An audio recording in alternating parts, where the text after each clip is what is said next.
양숭이님 안녕하세요. 반갑습니다. 가끔 거의 소리 내는데 5분 정도 길게요. 한 달에 한 3번 정도 믹스견이고 최고가 한 45 정도 되고 12kg이고 6살인데 병원 가서 진단 받아야 할까요? 좋은 질문이네요. 지금 우리 양숭이님이 질문을 주셔서 제가 생각난 게 있어요. 어제 제가 진료받던 아이인데 여러분들 모두에게 해당될 수 있으니까 한번 우리 그 양숭이님한테 답변도 드릴 겸 우리 그 아이들 거의 소리 내는 거에 대해서 한번 설명을 좀 해드려 볼게요.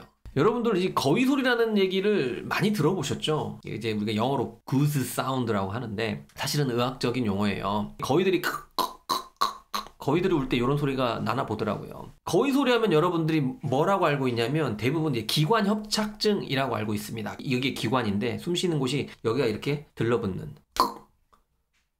이렇게 되는 걸 기관협착증이라고 알고 있는데 거위 소리가 난다고 다 기관협착증이 아닙니다. 다른 경우들도 많이 있습니다. 거위 소리가 나는 경우를 제가 3가지를 알려드릴게요. 이 3가지는 교과서에 나오는 게 아니고요. 제가 실제로 진료를 많이 보다 보니까 거의 한 90% 이상이 이 3케이스 안에서 결정이 되더라고요. 양숭이 님이 우리가 가끔 이러는데 그러면 제가 말씀드린 이 셋 중에 하나일 가능성이 아주 높아요. 그러면 이제 병원에 가야 될 것인가 말아야 될 것인가는 이제 우리 양숭이 님이 판단하시면 되겠죠. 첫 번째는 아까 말씀드렸던 기관협착증입니다. 기관협착증은 여기 기관이 들러붙는 거예요. 숨을 들이쉬거나 내쉴 때 특정한 상황일 때마다 한 번씩 붓기 때문에 아이들이 흥분하거나 이럴 때 급하게 먹거나 그럴 때 이런 이제 거위 소리가 나는 거예요. 이 기관협착증은 심장 질환 때문에 오기도 합니다. 근데 심장과 전혀 상관없이 기관협착증만 오는 아이들도 있어요. 두 번째는 심장 질환이에요. 심장 질환. 심장 때문에도 거위 울음소리를 낼 수 있어요. 왜 그러냐면 심장이 안 좋아지면 90% 이상은 심장이 커집니다. 우리가 심비대라고 하죠. 저는 개가 아니라서 이렇게 서 있지만 개들은 옆으로 이렇게 있을 거 아닙니까? 그러면 심장이 커지면 위로도 커지고 아래로도 커지고 옆으로도 커지겠죠. 기관이 이렇게 내려오는데 기관이 이렇게 내려오다가 여기 심장 있는 데를 이렇게 지나게 되어 있는데 심장이 커져버리니까 이 기관을 눌러버리는 거예요. 이 끝에 부분에서. 그러니까 여기서 그런 기침이 나온 거예요.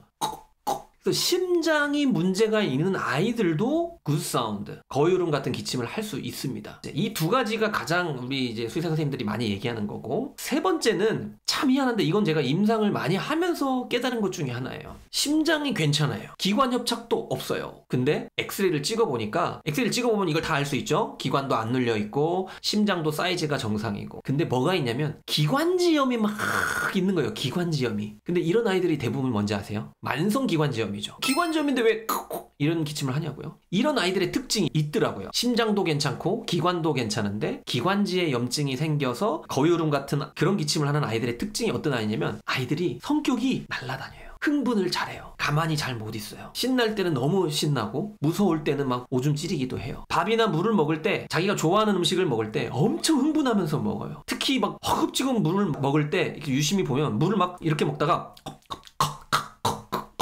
이런 증상들이 나와요. 즉 이런 아이들은 뭐냐면 오랜 기간 동안 이런 성격 때문에, 사실 성격이 아니에요. 이건 사실은 어떻게 보면 뇌의 문제이긴 한데 제가 그냥 이해하기 쉽게 성격이라고 얘기할게요. 이렇게 흥분을 잘하고 쉽게 얘기하면 감정의 기복이 좀 큰 거죠. 이런 아이들의 성격적인 문제 때문에 물을 마시거나 또는 음식을 먹거나 또는 먹고 난 이후에 소화가 되기 전에 이런 것들이 기도로 자꾸 넘어가는 겁니다. 사람으로 따지면 살에 걸리는 상황들이 많이 나오는 거예요. 어때요? 우리가 물을 마시거나 음식을 먹다가 가끔씩 사례가 걸리잖아요. 사례가 걸리면 어때요? 막 우리는 칵 하다가 막 가래도 뱉어내기도 하고 막 우리가 억지로 이렇게 끌어올리죠. 하지만 강아지들은 그런 능력이 없습니다. 우리처럼 이렇게 가래를 끌어올리듯이 뭔가 기도로 들어가 있는 걸 이렇게 할 수가 없어요. 그러니까 결국 뭐예요? 기도로 들어가면 이거는 무조건 다 염증이라고 보시면 됩니다. 그런 아이들의 특징은 뭐냐면 이 기관이 협착은 없는데 기관 벽이 다 부어 있어요. 염증으로. 그 다음에 여기만 그런 게 아니라 여기서 이제 다음이 기관지잖아요. 그 다음에 이제 폐로 가는 건데 기관지들도 다 딱딱해지고 다 두꺼워져 있어요. 만성염증으로.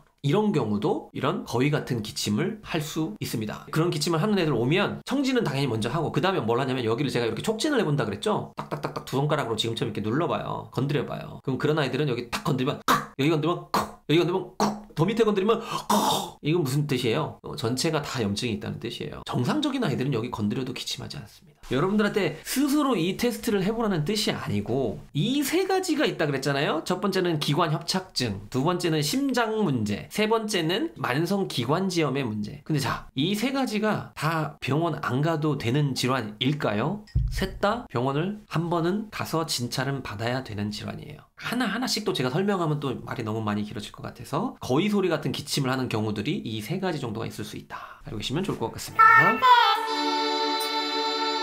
저희 고양이는 왜 저를 좋아하나요? 빈자님이 예뻐서 좋아합니다.